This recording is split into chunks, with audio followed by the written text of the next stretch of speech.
जय हिंद साथियों, आज के इस क्लास में आप सभी का बहुत बहुत स्वागत है। तो साथियों, बिहार पुलिस मध्य निशा सिपाही और कक्षपाल की नई भर्ती के लिए आज के इस क्लास में फिर से 35 सिलेक्टेड प्रश्नों का एक छोटा सा टेस्ट लेकर आए हैं। तो साथियों, आप लोग पूरा टेस्ट को अटेंड कीजिए और 35 प्रश्न में से आप कितने क्वेश्चन सही कर पाते हैं ये आपको सेशन के लास्ट में कमेंट करके बताना है। और साथियों, जिनको भी इस एग्जाम के लिए प्रैक्टिस सेट का बुक चाहिए तो यहाँ पर देख सकते हैं, ये किरण पब्लिकेशन का प्रैक्टिस सेट का बुक है। ये जो बुक है बिहार पुलिस सिपाही, बिहार पुलिस मध्य निशा सिपाही और कक्षपाल सभी एग्जाम के लिए इम्पोर्टेंट होगा। इसमें टोटल 20 सेट्स दिया हुआ है। ये बिल्कुल आपके एग्जाम पैटर्न पर आधारित है। तो इस बुक से आप लोग प्रैक्टिस सेट लगा सकते हैं। इसका लिंक आपको डिस्क्रिप्शन बॉक्स में मिल जाएगा। तो चलिए इसी के साथ आज के सेट को स्टार्ट करते हैं।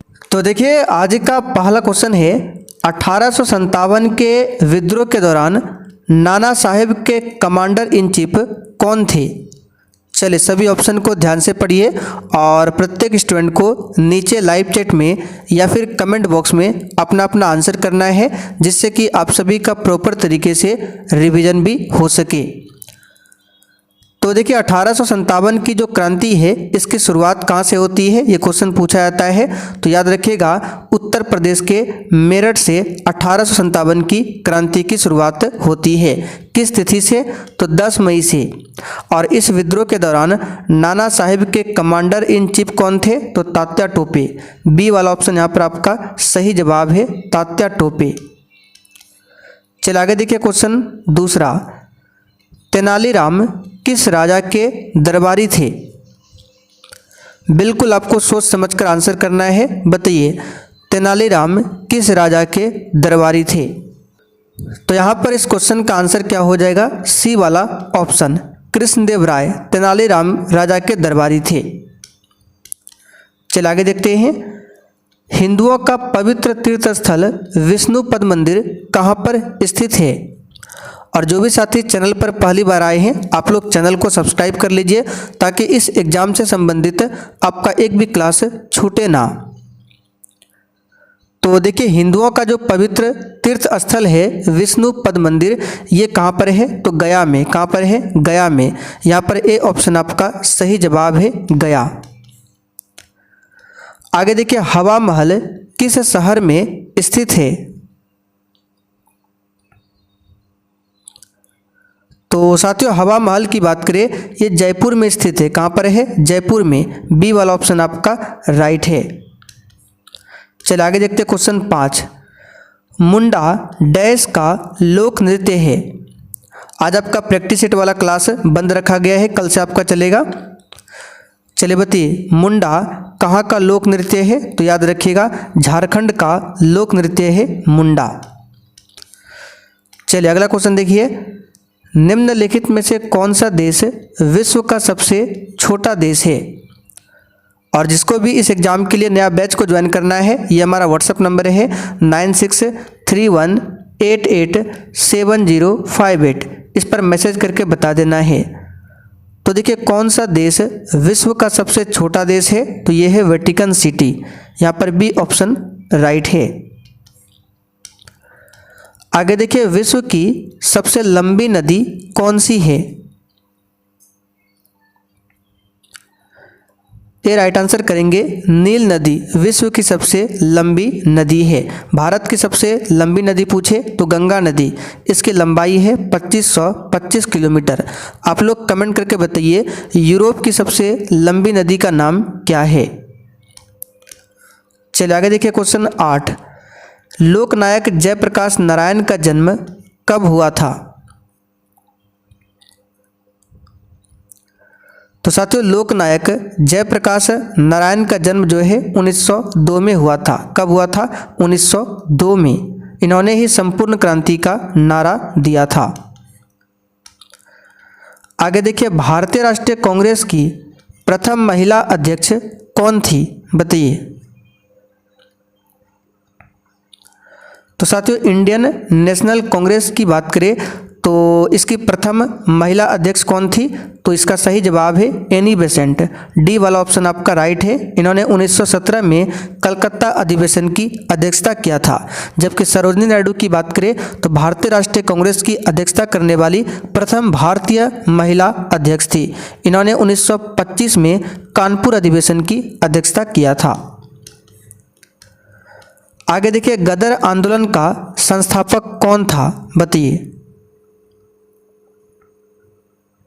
यहां पर इस क्वेश्चन का आंसर होगा सी वाला ऑप्शन, लाला हरदयाल। चलिए आगे देखिए क्वेश्चन 11। महात्मा गांधी ने पहले किसान आंदोलन कहां पर चलाया था? सबसे पहले इसका सही जवाब है चंपारण में। और चंपारण सत्याग्रह कब हुआ था? तो 1917 में हुआ था। ये क्यों हुआ था? तो तिनकठिया प्रथा के खिलाफ चंपारण सत्याग्रह किया गया था। बारदोली सत्याग्रह 1928 में हुआ था। आगे देखिए, दीवान ए खास इन स्मारकों में से किस में स्थित है? तो दीवाने खास जो है लाल किला परिसर में स्थित है। डी वाला ऑप्शन राइट है। आगे देखिए, बिहार की प्रथम महिला मुख्यमंत्री कौन है? बताइए। तो पूछा हुआ क्वेश्चन है बिहार की प्रथम महिला मुख्यमंत्री Rabri Devi. C option right है। चलिए आगे देखिए, बिहार के प्रथम मुस्लिम मुख्यमंत्री कौन है? ये सब क्वेश्चन एग्जाम में पूछा जाता है, ध्यान रखेंगे। तो बिहार के प्रथम मुस्लिम मुख्यमंत्री कौन हो जाएगा? अब्दुल गफूर। ठीक है, यहाँ पर सी ऑप्शन आपका राइट है। और प्रथम दलित मुख्यमंत्री पूछे, जो कि पूछा हुआ क्वेश्चन है, तो भोला पासवान शास्त्री बिहार के प्रथम दलित मुख्यमंत्री थे। चलिए आगे देखते क्वेश्चन 15। निम्नलिखित में से कौन सा तत्व कार्बन का अपर रूप नहीं है? तो कोयला, गैस कार्बन, हीरा कार्बन का अपर रूप है, जबकि क्वार्ट जो है कार्बन का अपर रूप नहीं है। चलिए आगे देखते क्वेश्चन 16। यूरोपीय सभ्यता का पालना किसे कहा जाता है? इस क्वेश्चन का आंसर है यूनान, यानी कि ग्रीस को यूरोपीय सभ्यता का पालना बोला जाता है। आंसर क्या होगा? B option. इटली की राजधानी कहाँ पर है? आप लोग कमेंट करके बताइए। तो चलिए आगे देखते हैं क्वेश्चन 17। नवंबर 1917 की रूसी क्रांति का तात्कालिक कारण क्या था? इसका सही जवाब क्या होगा? प्रथम विश्व युद्ध में रूस का पराजय। प्रथम विश्व युद्ध की शुरुआत 1914 में होती है और समाप्ति 1918 में। चलिए आगे देखिए क्वेश्चन 18। अप्रैल थीसिस किसने तैयार किया था? तो ये तैयार किया था लेनिन ने। यहाँ पर पहला वाला ऑप्शन आपका सही जवाब है, लेनिन ने। आगे देखिए, समाजवादी घोषणा पत्र, जिसको इंग्लिश में कम्युनिस्ट मैनिफेस्टो कहा जाता है, इसका प्रकाशन कब हुआ था? तो यहाँ पर इस क्वेश्चन का आंसर क्या होगा? समाजवादी घोषणा पत्र का प्रकाशन 1848 में हुआ था। सी ऑप्शन आपका राइट है। और दास कैपिटल का पूछे प्रकाशन कब हुआ था? तो 1867 में। और दोनों जो है किससे संबंधित है? तो कार्ल मार्क्स की है समाजवादी घोषणा पत्र, और दास कैपिटल दोनों हो जाएगा कार्ल मार्क्स। आगे देखिए, सविनय अवज्ञा आंदोलन कब और किस यात्रा से शुरू हुआ था? तो साथियों, सविनय अवज्ञा आंदोलन जो है 1930 में स्टार्ट हुआ था, दांडी यात्रा से। सी ऑप्शन यहाँ पर राइट है। आगे देखिए, वर्नाक्युलर प्रेस एक्ट कब पारित हुआ था? तो वर्नाक्युलर प्रेस एक्ट 1878 में पारित हुआ था लॉर्ड लिटन के समय में, और 1882 में इस एक्ट को रद्द कर दिया गया था रिपन के द्वारा। चलिए अगला क्वेश्चन देखिए, भारत के लिए पहला फैक्ट्री एक्ट कब पारित हुआ था? इस क्वेश्चन पर आप लोग स्टार मार्क कर लीजिए। सी राइट आंसर होगा 1881 में। ठीक है, किसके समय में? तो रिपन के समय में, लॉर्ड रिपन के समय में। लॉर्ड रिपन को स्थानीय स्वशासन का जनक भी बोला जाता है। आगे देखिए, Visvesvaraya iron and steel company Bhadravati किस राज्य में स्थापित की गई? तो यहाँ पर इस क्वेश्चन का आंसर क्या होगा? कर्नाटका में। बी ऑप्शन आपका राइट है, कर्नाटक। चलिए आगे देखिए, ओपेक की स्थापना कब की गई? बताइए 25 के लिए आंसर। ओपेक की स्थापना कब किया गया? तो साथियों, ओपेक की स्थापना 1960 में किया गया था। कब? 1960 में। ओपेक का हेडक्वार्टर कहाँ पर है? तो ऑस्ट्रिया की राजधानी वियना में। आगे देखिए, अंतर्राष्ट्रीय मुद्रा कोष का मुख्यालय कहाँ पर है? तो साथियों, अंतर्राष्ट्रीय मुद्रा कोष का मुख्यालय कहाँ पर है? वाशिंगटन में। बी ऑप्शन यहाँ पर आपका सही है, वाशिंगटन में।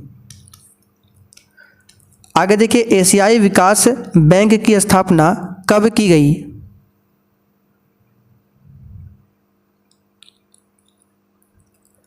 तो साथियों, एशियाई विकास बैंक की स्थापना जो है ये कब किया गया? तो 1966 में। ठीक है, दिसंबर 1966 में। और इसका हेडक्वार्टर कहाँ पर है? तो फिलीपींस के मनीला में एशियाई बैंक विकास बैंक का मुख्यालय है। आगे देखिए, इनमें से कौन सा कार्य चुनाव आयोग नहीं करता है? यहाँ पर इसका आंसर होगा ई वाला ऑप्शन, पंचायत चुनाव का सर्वेक्षण करना ये चुनाव आयोग नहीं करता है। डी ऑप्शन यहाँ पर आपका राइट है। आगे देखिए, भारतीय संविधान के किस अनुच्छेद में देश के सभी नागरिकों को स्वतंत्रता का मूल अधिकार दिया गया है? तो यहाँ पर इस क्वेश्चन का आंसर क्या होगा? तो 29 के लिए आंसर होगा ऑप्शन ए, अनुच्छेद 15 में दिया गया है। ठीक है, अनुच्छेद 15 में। अनुच्छेद 17 में अस्पृश्यता का अंत है। अनुच्छेद 21 में कल भी हमने आपको बताया था प्राण एवं दैहिक स्वतंत्रता का अधिकार है, अनुच्छेद 21 में। चलिए आगे देखिए, भारत सरकार द्वारा पहली राष्ट्रीय शिक्षा नीति की घोषणा कब की गई? तो ये किया गया 1968 में। बी ऑप्शन यहाँ पर आपका सही जवाब है। कब? 1968 में किया गया। किस क्षेत्र को तृतीय क्षेत्र कहा जाता है? ए राइट आंसर होगा सेवा क्षेत्र को। आगे देखिए, भारत में सबसे पहले राष्ट्रीय आय का आकलन किसने किया था?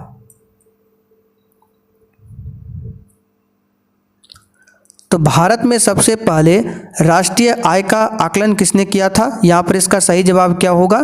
तो ये किया था दादा भाई नौरोजी ने। पहला वाला ऑप्शन यहाँ पर आपका सही जवाब है। भारत का वृद्ध पुरुष इनको कहा जाता है। आगे देखिए, ऊर्जा का गैर पारंपरिक स्रोत क्या है?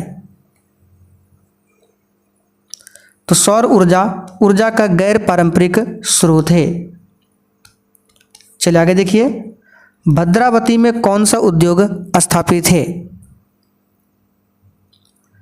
डी राइट आंसर करेंगे, लोहा इस्पात उद्योग। ठीक है, भद्रावती में स्थापित है। ये कहाँ पर है? कर्नाटका में। कहाँ पर है? कर्नाटका में। चलिए आगे देखते हैं क्वेश्चन 35। भोपाल गैस त्रासदी किस वर्ष हुई थी? आंसर है 1984। 3 दिसंबर 1984 को हुआ था। तो साथियों, आज के लिए इतना ही। अब आप लोग कमेंट करके बताइए आपने 35 प्रश्न में से कितने क्वेश्चन सही किए हैं।